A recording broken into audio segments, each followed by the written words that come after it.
Hello, good evening. Welcome to Business Live. These are our headlines tonight. Minister Designate for Tourism, Culture and Creative Arts, Catherine Afeku, says she hopes to engage the private sector in developing linkages between tourism and businesses in Ghana.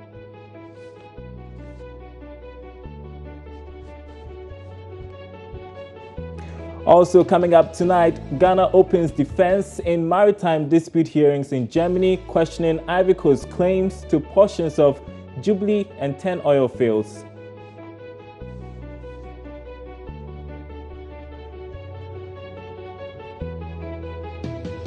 Plus, businesses express confidence business environment will be friendly to enhance profitability in first quarter of 2017. Hello everyone, thanks for joining us. My name is Daryl Kwao.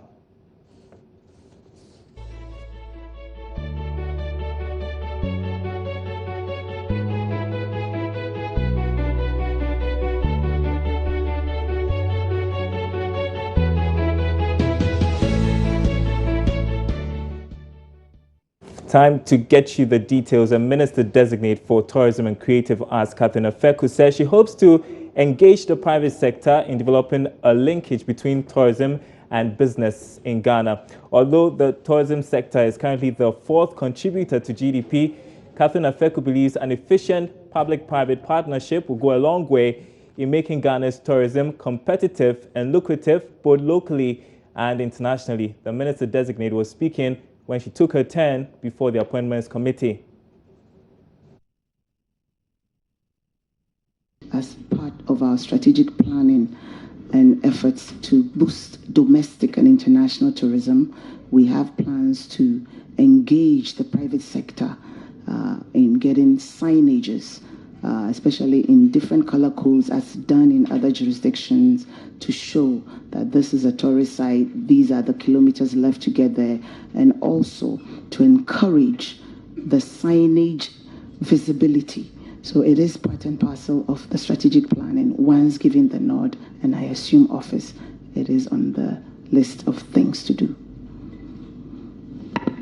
The entire service culture requires re-engineering, and as part of our manifesto pledge, once given the nod, we intend to collaborate with the private sector to establish a state-of-the-art hotel management training school where Ghana will be noticed for service training, kitchen, and the management of hotels.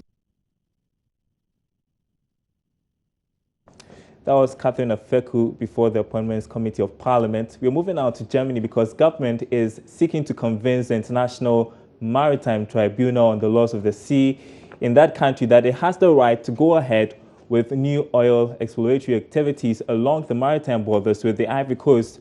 Ghana's legal team, headed by former Attorney General Marietta Bru-Apia-Opong, wants to prevent what some may call an impending catastrophe if Ghana loses the dispute. George Afe in the following report finds out why the situation has been described by some as a make or break for the economy. The hearings, which will last for the next 2 weeks, will open this morning with Ghana's legal team, which is expected to be led by Attorney General Gloria Kufu, and even members of the previous administration making their arguments. They'll be seeking to appeal to the tribunal to throw out Ivory Coast's request to stop Ghana from going ahead with new exploratory activities along Ivory Coast borders. Sources close to Ghana's legal team in Germany says it is hoping to win the dispute because of the strong case it will be hoping to present to the panel. The tribunal is expected to give its final ruling before the end of this year. So, why is this dispute so crucial for Ghana? Well, losing this case could result in Ghana losing out on the over $3 billion in revenue every year from the said disputed oil field. Again, the cost of servicing some loans and even Ghana's Eurobond could hit the roof as government has used the expected proceeds from the oil fields as guarantee for these facilities. Also, the country's expected economic growth over the next 3 years and even the 7% for this year are all based on proceeds from the oil field. For some, what will be the fate of the over 100 of persons working with the oil companies working in this area? What about the power sector, which depends heavily on natural gas from the said area. Well, for the Ghana team, the earlier ruling by the International Tribunal of the Sea that Ghana can go ahead with exploratory activities on existing wells shows that the final ruling could go in its favor. Now, the previous administration is challenging reports that it ended last year with a very high deficit and public debt because of its reckless spending. Chairman of Parliament's Finance Committee, Dr. Mark Esibeyeboah, has accused the NDC government of uncontrolled spending, resulting in the public debt reaching 124 billion cedis, as well as spending for more than has been approved by government. He has also accused them of concealing actual state of the country's finances to the IMF. But former Deputy Finance Minister Ato Forson said this was not accurate. You borrow to do what? You borrow to spend. And deficit means if your expenditure is way more than revenue. And if the revenue doesn't come in and you have projected expenditure that you have to pay, then you have to borrow to pay. So the purpose of the borrowing is for the purposes of ensuring that you pay for an expenditure. And that's what I'm explaining, that the bottom line is that you had expenditure to finance, you don't have the revenue to fund it, therefore you have to resort to borrowing. Were these funds directed to areas that one would say that they can pay for itself and therefore isn't a problem at all? Or these funds were directed to just purely consumption? And that's why these funds are directed towards the budget expenditure. Expenditures that are in the budget already. Like? An example, you prepare a budget, you have bills to pay at the Ministry of Power, you have bills to pay at the Ministry for Roads and Highways, you have bills to pay at the Ministry of Water Resources, Works and Housing, you have bills to pay at the Ministry of Defense. They are expenditure that you have to fund. You have wages and salaries to pay, you have goods and services that you have to fund. In some cases, you have statutory expenditure to pay. In some cases, you have quasi-statutory expenditure that you have to satisfy. And you can't tell me that because revenue is not coming, you will fail to pay those expenditures. No, you got to pay. You have to service the debt. Well, in a related development, government says it is hopeful of establishing the true state of the country's finances at the end of its engagement with the visiting IMF team. Fund officials last week began a series of engagements to kickstart the process of renegotiating aspects of the program with government.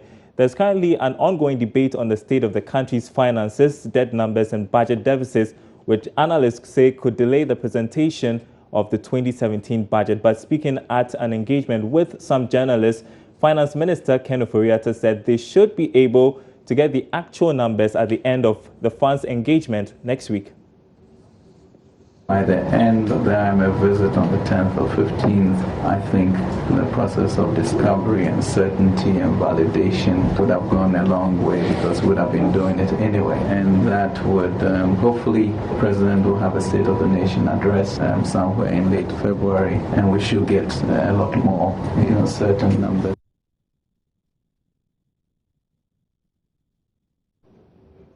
Away from that, and businesses appear very optimistic about the first quarter of the year because of proposed initiatives by government to improve the business environment. This is contained in the Business Barometer report released by the Association of Ghana Industries. The report also cites the high cost of electricity as a major challenge to the growth of businesses in the fourth quarter of 2016, followed by a high number of taxes and delayed payments of projects. Addressing the media, AGI President James Asare-Jay therefore called on government to, as a matter of urgency, reduce or scrap the taxes. The Business Barometer report expresses the level of confidence businesses have in the economy. According to the latest report, businesses are still under pressure from multiplicity of taxes. In an address, AGI President James Asare-Jay called on government to, as a matter of urgency, reduce or scrap some taxes and take measures to solve the power inconsistency. High cost of electricity ranked number one. Over 60% of respondents said that, look, this is hurting businesses. So this is what AGI recommends. Now AGI is calling for efficiency in power generation, transmission and distribution to drive down the high electricity tariff. And let me mention also that, consistent with the new government's agenda, AGI urges the new government to review the tariff structure, not to disadvantage industry. Meanwhile, business confidence is beginning to rise from 99.0 in the third quarter to 101.6 points in the fourth quarter of 2016. The report cites high electricity tariffs as still the #1 challenge for businesses cutting across almost all the regions. Yawedu Jemfi is the vice president of the AGI. Where we are looking at, what we just presented was last quarter, January, October to December.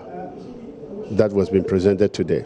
But in our communique, what we are looking at expectation from the government are maybe fivefold. The first one is the multiplication of taxes. Can they look at it, the taxes that are available, whether it's in the fuel, whatever area, and see what can be cut off, so that at least it will make the cost of doing business come down. Now, number two, you look at electricity, like we just mentioned. Of course, like I mentioned, that cannot be done in this first quarter.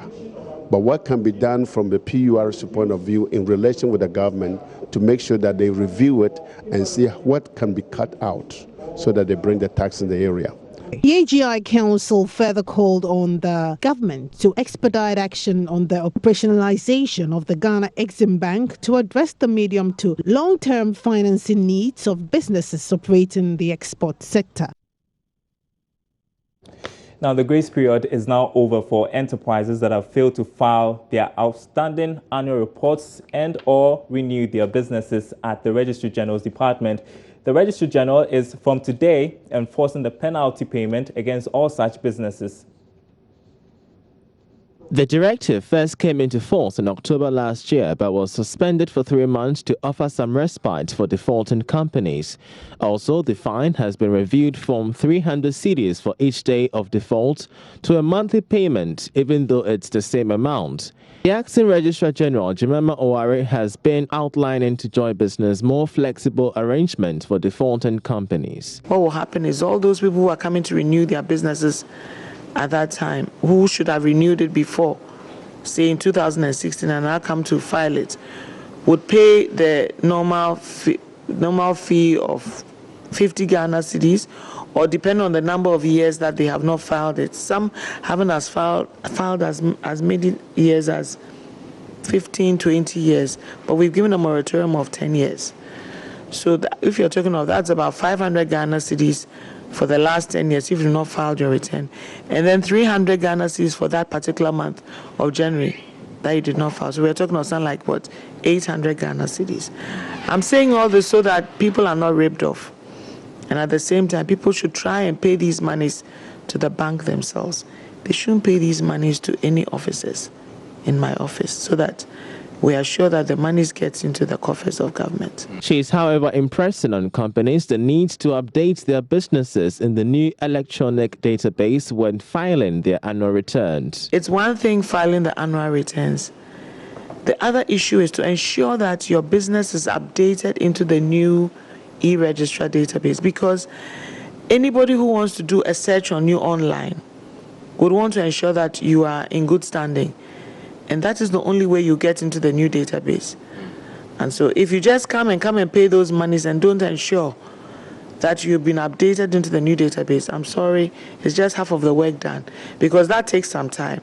You need to ensure that all your directors have the new tax identification number, the TIN that we've been talking of. Businesses, especially sole proprietorship entities that fail to update their records, would have their business names rendered inactive in the electronic database. This means such enterprises would not be able to make any changes or update any records on their business name.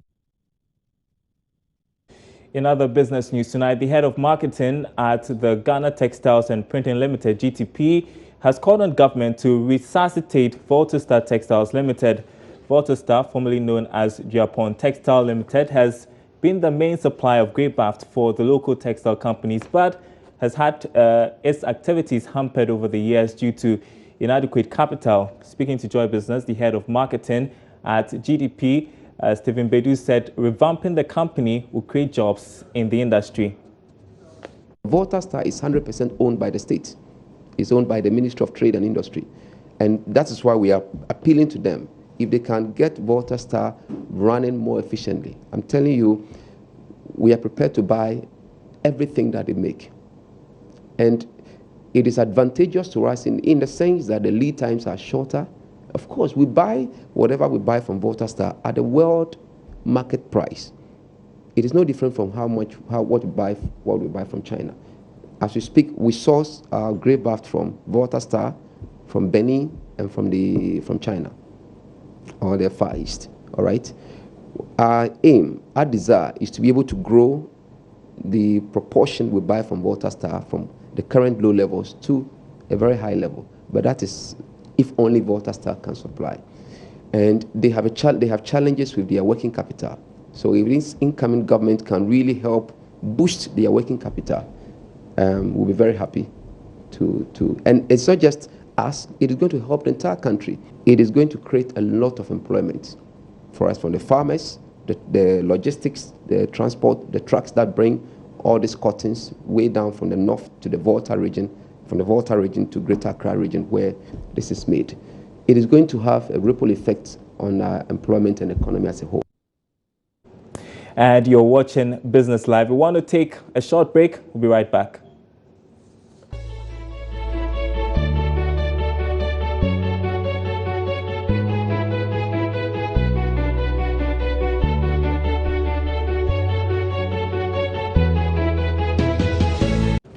Welcome back from that break. We want to get updated on the stocks, the first day of trading for the weekend. Bertha Tubika of Gold Coast Fund Management joins us on the line. Good evening to you, Bertha. Let's start with the stocks and how they fared today. Okay, thank you very much for having me today, and good evening to our listeners as well. The stock market is very well today, and we see I've been impressed so far this year, and today was no exception. We had very positive results at the close of trade. We had about 16 equities trading, and we had quite a number of movers.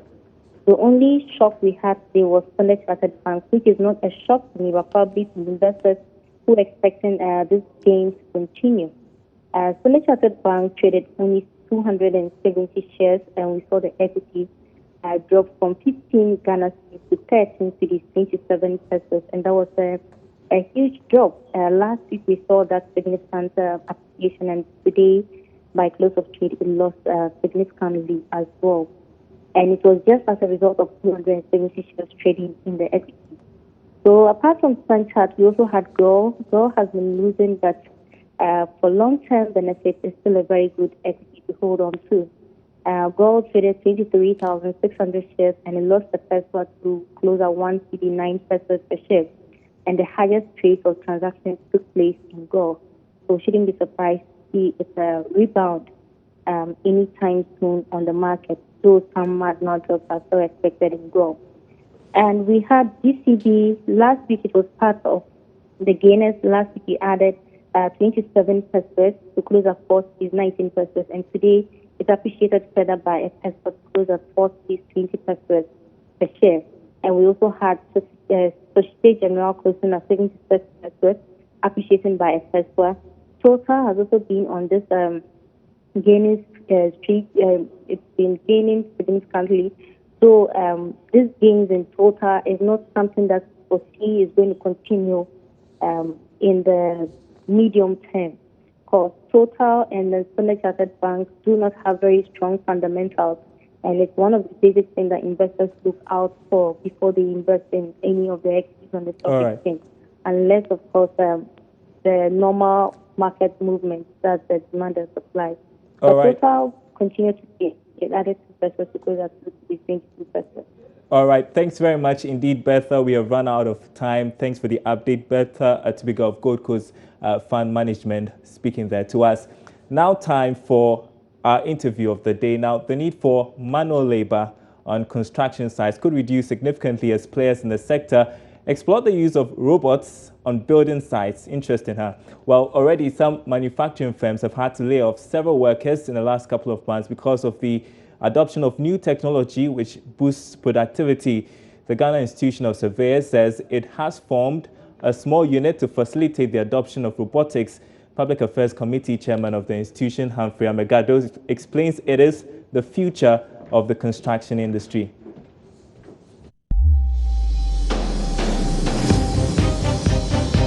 Last seminar the quantity surveying division held, for example, there was a complete session on ICT and robotics, because right now robots are laying bricks, they are laying blocks, they are doing basic things in whatever, but that has not taken the human expertise out of the industry. But it is the way the advanced countries are going, and that's the future of construction anyway. So in addition to that, we are forming a small unit of ICT and robotics within the unit to update us on what is happening in the technological world for adoption. And that the main reason of forming that small division is to help our people to get busy and know and prepare themselves for use of ICT and robotics. How long ago did you set that unit? How long has it been since you set that unit? In fact, just after the seminar. That was when? That was October last year, 2016. Yeah. So when do you hope to get some substantial, feedback from them as to how far they've gone with what they've been tasked to do? We'll be reviewing their work after every 6 months, and what we want to do actually is that we normally move our continuing professional development sections across the country. So the decisions and progress they've made, we'll disseminate them at seminars, at workshops, and evening programs that we do concerning this. These are all very serious things we want to do, because we want to be one of the best in the world. I mean, the institution has a collaboration with the Royal Institution of Chartered Surveyors, UK, but that's a worldwide organization which regulates standards. We also don't want to play small. We want, if you talk about surveyors, look for Ghana.